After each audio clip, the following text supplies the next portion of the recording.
तो दोस्तों आपके स्क्रीन के ऊपर दिख रहा है क्वेश्चन नंबर 4। क्या कह रहा है question? The taxable value of a wrist watch belt is 586।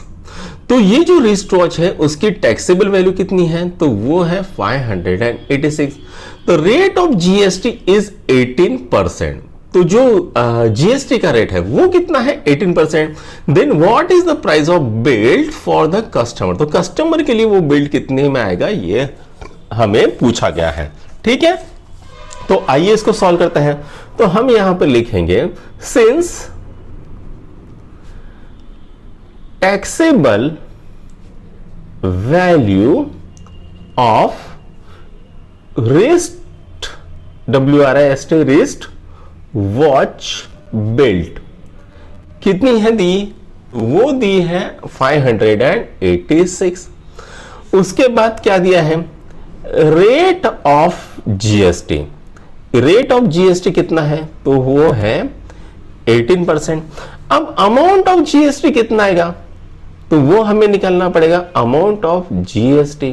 तो वो कितना आता है? तो वो आता है 18 डिवाइडेड बाय 100 इंटू 586।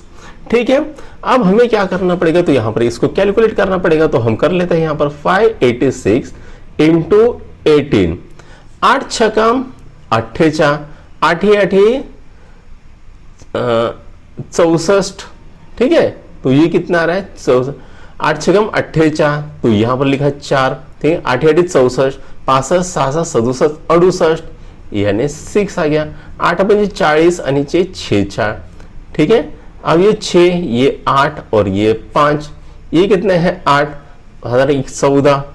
ठीक है, उसके बाद 7 12 13 14 15 और ये कितना आ रहा? 5 और ये 9। तो ये कितना आ रहा है बच्चों? 10,548 डिवाइडेड बाय 100। तो कितना आएगा यहां पर? तो वो आएगा 105.48। ये क्या आ गया? Amount of GST. ठीक है, ये क्या आ गया? Amount of GST. अब यहां पर जो ओरिजिनल वॉच प्राइस है वो कितनी है? 586। उसके अंदर हमें क्या करना पड़ेगा? जीएसटी ऐड करना पड़ेगा। तो क्वेश्चन क्या पूछा गया है? The price of the belt for the customer. तो हम लिखेंगे यहां पर price of the belt for the customer is equal to 586 plus 105.48। तो ये कितना था? 586.00 105.48। ठीक है, ये 8 ये 4 5 10 ने 11। ठीक है, ये आ गया 9 ये आ गया 6। तो कितनी आ रही है बच्चों? 691.48। तो यहां पर हमारा चौथा क्वेश्चन भी सॉल्व हो गया है।